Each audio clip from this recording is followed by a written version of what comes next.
나는 화이자 백신을 맞을 것이고 가족도 맞으라고 권유하겠다. 이 백신은 지속적인 공중보건 조치들과 결합해 이번 팬데믹 사태를 종결할 잠재력이 있다. 미 식품의약국 FDA로부터 긴급 사용 승인을 받으면 올해 12월까지 가장 시급하게 필요한 사람들에게 우선 보급될 것이라 믿는다. 내년 4월이면 모든 미국인이 코로나19 백신을 접종할 수 있게 될 것이다. 앤서니 파우치 미국 국립 알레르기 전염병 연구소 소장이 MSNBC와의 인터뷰에서 한 발언입니다. 최근 화이자가 3상 임상시험 결과 개발 중인 코로나19 백신에 90% 이상의 효과를 냈다고 발표하자 현재 전세계 국가들은 화이자 백신 구하기에 혈안이 돼 있습니다. 화이자와 바이오엔텍이 공동 개발한 이 백신은 내년까지 총 13억 5천만 회분을 생산할 수 있는데 이 중 11억 회분을 미국과 유럽이 싹쓸이했고 일본이 1억 회를 선구매해 놓은 상황입니다. 일본은 이를 위해 7조 원이 넘는 세금을 쏟아부었고 스가 총리는 내년 전반기까지 모든 국민에게 제공할 수 있는 양을 확보하겠다 밝혔습니다. 이에 일부 국내 언론사들은 일본은 화이자 코로나 백신을 1억 개나 샀는데 한국은 0개라고 비교하며 한국의 상황을 비관하는 기사들을 쏟아냈습니다. 자, 그런데 여기서 반전이 일어났습니다. 일본은 해외 기업이 개발한 백신을 선구매하는 데만 온 신경을 몰두한 나머지 일본 기업들의 백신 및 치료제 개발은 완전히 바닥 수준이죠. 단편적으로는 빠르게 일본 국민들이 백신을 접종할 수 있어 좋아 보이지만 이러한 일본의 선택은 사실 매우 위험합니다. 넥스트 스트레인이 공개한 코로나19 개통도를 보시면 지역별로 코로나19의 변종 바이러스가 등장하고 있기 때문이죠. 게다가 영국의 아스트라제네카는 해마다 백신을 맞아야 한다고 말하고 있습니다. 아스트라제네카 CEO는 대부분 회사가 2번 접종을 목표로 하고 있지만 우리 기술 기준으로 가정하면 면역은 12개월에서 18개월가량 지속할 수 있다 말했습니다. 즉 일본은 앞으로 계속해서 해외 백신에 의존해야 하고 일본에서 새로운 변종 코로나19 바이러스가 나타날 경우 화이자나 아스트라제네카의 새로운 백신을 만들어달라고 협조를 구해야 합니다. 그렇게 되면 이들 회사가 일본에서 샘플을 채취하고 본국으로 가져가 개발하기까지 매우 비효율적인 방식으로 오랜 기간이 걸리게 됩니다. 반면 한국의 상황은 일본과 완전히 다릅니다. 최근 서정진 셀트리온 회장은 개발 중인 코로나19 항체 치료제가 임상시험에서 4에서 5일 만에 바이러스를 사멸하는 효과를 냈다. 이미 10만 명 정도 코로나19 환자가 치료를 받을 수 있는 약을 생산했다 발표했고 올해 안에 식품의약품안전처의 조건부 승인이 예상되고 있습니다. 게다가 매일경제의 단독 보도에 따르면 국내 기업 제넥신의 주도 아래 산학연 컨소시엄이 화이자를 뛰어넘는 백신을 내년 9월에 식약처 판매 허가 후 출시할 것으로 알려졌습니다. 제넥신의 성현철 회장은 내년 9월이면 우리가 개발한 국산 코로나19 백신을 갖게 될 것이다. 화이자 백신이 성공했다고 해서 제넥신이 개발 중인 백신에 영향을 미치는 것은 절대 아니다.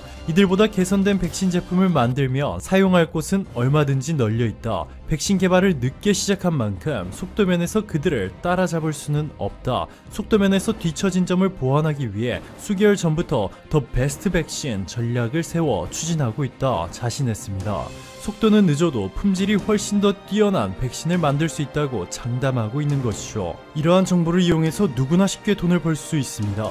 단순히 지금 바로 제넥신의 주식을 사는 것은 위험할 수 있습니다. 대신 백신이 시판되는 시점에 일본 주식을 공매도하고 한국 주식을 매수하는 방법인데 이 해치 투자 전략을 이용하면 시장 리스크를 없애 안전한 투자가 되는 동시에 일본과 비교해 압도적으로 높은 한국 기업들의 성장 가능성에 대한 보상을 온전히 수익으로 챙길 수 있습니다. 더 자세한 내용이 궁금하시거나 주식에 관심이 있으신 분들은 지금 화면에 보이시는 네이버 카페로 오시거나 카카오톡 아이디에 JY인베스트로 질문 남겨주시면 좋을 것 같습니다. 감사합니다. 부자 되세요.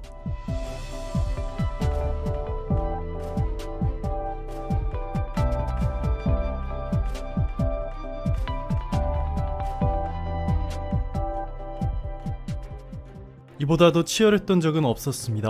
1억 5천만 명이 넘는 미국인들이 투표에 참여하며 유권자 대비 투표율 67%를 기록했습니다. 한국은 보통 총선이 70%, 대선의 경우 70에서 80%의 높은 투표율을 기록하고 있지만 미국의 역대 투표율을 보시면 일반적으로 50%대이고 49%까지 떨어진 적도 있습니다. 이번 미국의 투표율은 무려 112년 만에 최고치를 기록한 것으로 코로나 팬데믹이 아직도 한창인 미국의 상황을 고려한다며 믿기지 않는 수치입니다.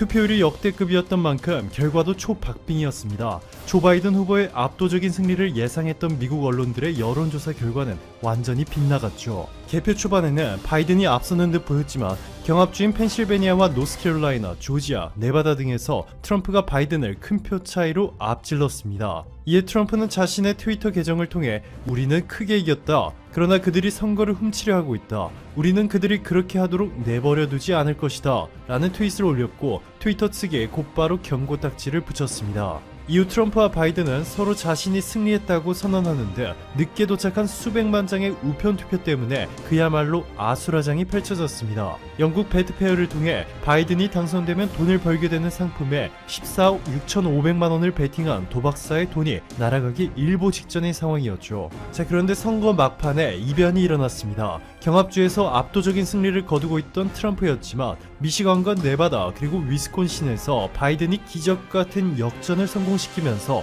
사실상 미국 대통령 당선이 확정된 상황입니다.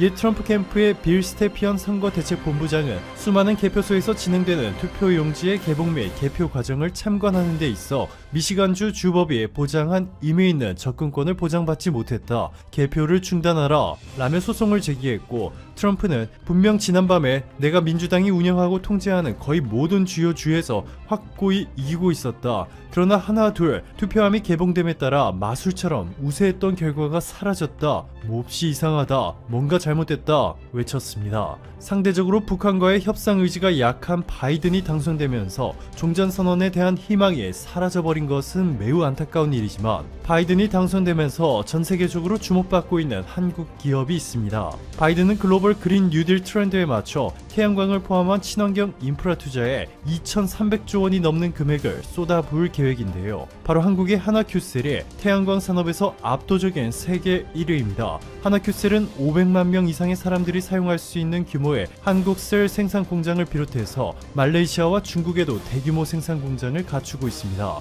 생산 능력뿐만 아니라 기술력도 업계를 완전히 선도하고 있습니다. 2011년 퀀텀 기술로 다결정 셀 효율 세계 1위, 2015년에도 다결정 모듈 효율 세계 1위를 기록했죠. 이 한국뿐만 아니라 일본, 호주, 터키, 그리고 미국에서도 점유율 1위를 기록하고 있고 더 놀라운 것은 신재생에너지 최강국이라 불리는 독일에서도 1위를 차지했다는 것입니다. 바이든 승리 확신 소식에 하나큐셀을 품은 하나솔루션과 태양광용 폴리실리콘을 생산하는 오시아의 주가가 폭등하고 있는 이유입니다.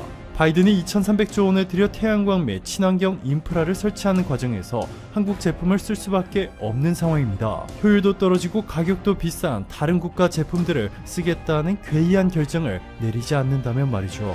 주식 투자에 관심이 있으시거나 최고 수익률이 주식 투자를 통해 얼마나 수익을 내고 있는지가 궁금하신 분들은 현재 화면에 보이시는 네이버 카페로 오시거나 카카오톡 아이디 JY인베스트로 문의 주시면 좋을 것 같습니다. 감사합니다. 부자 되세요.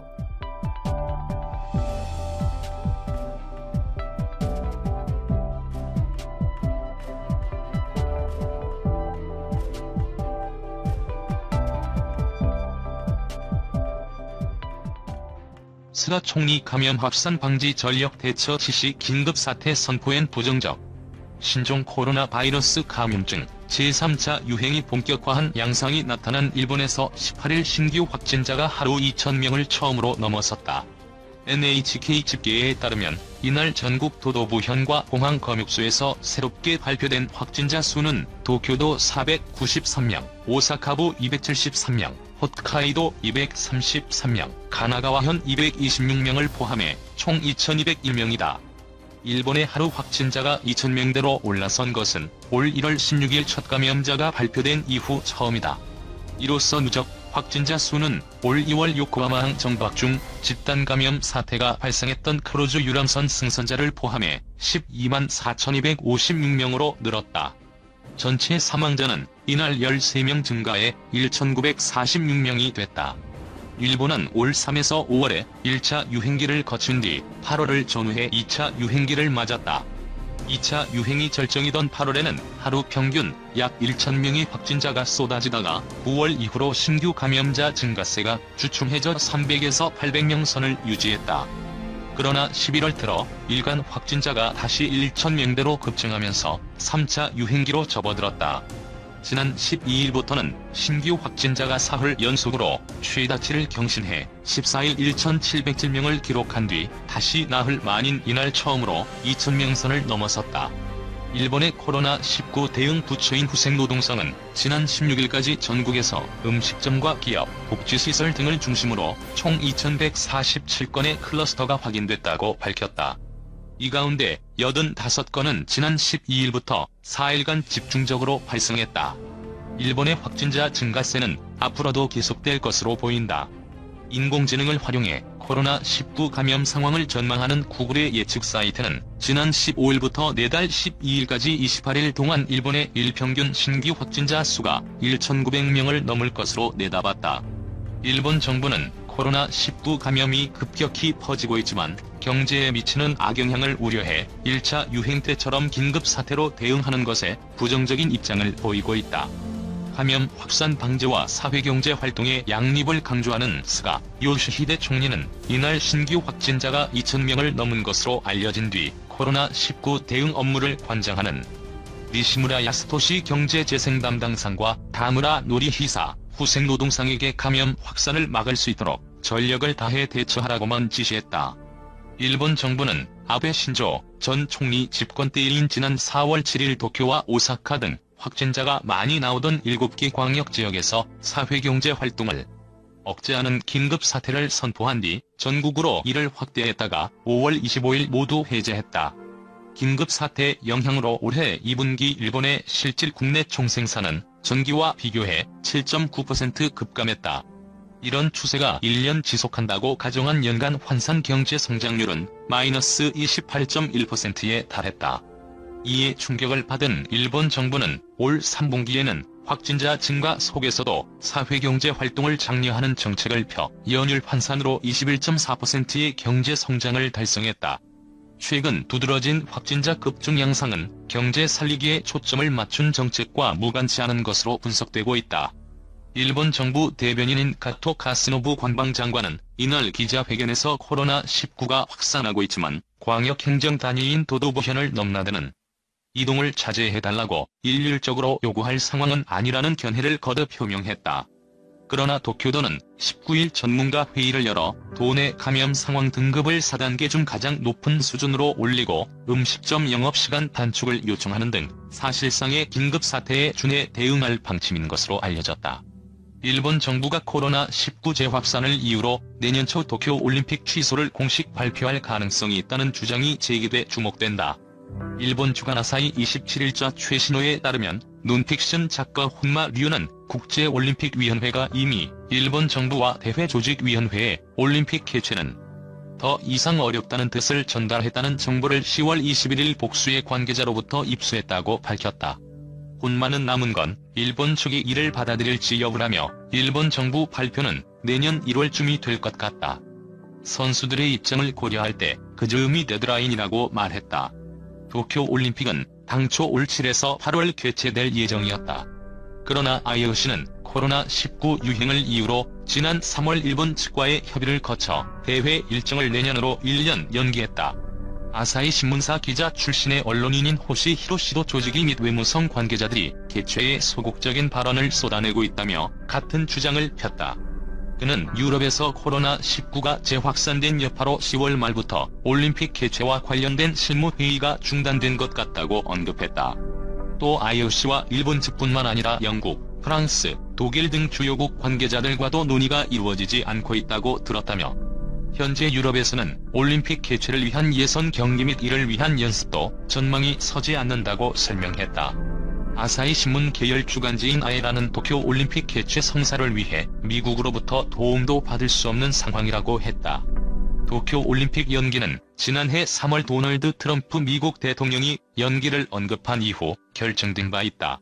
그러나 이는 아베 신조 당시 총리와 트럼프의 돈독한 관계를 바탕으로 한 것으로 스가 현 일본 총리는 조 바이든 미국 대통령 당선인과 이제부터 관계를 형성해야 하는 상황이라 기대할 수 없다는 설명이다.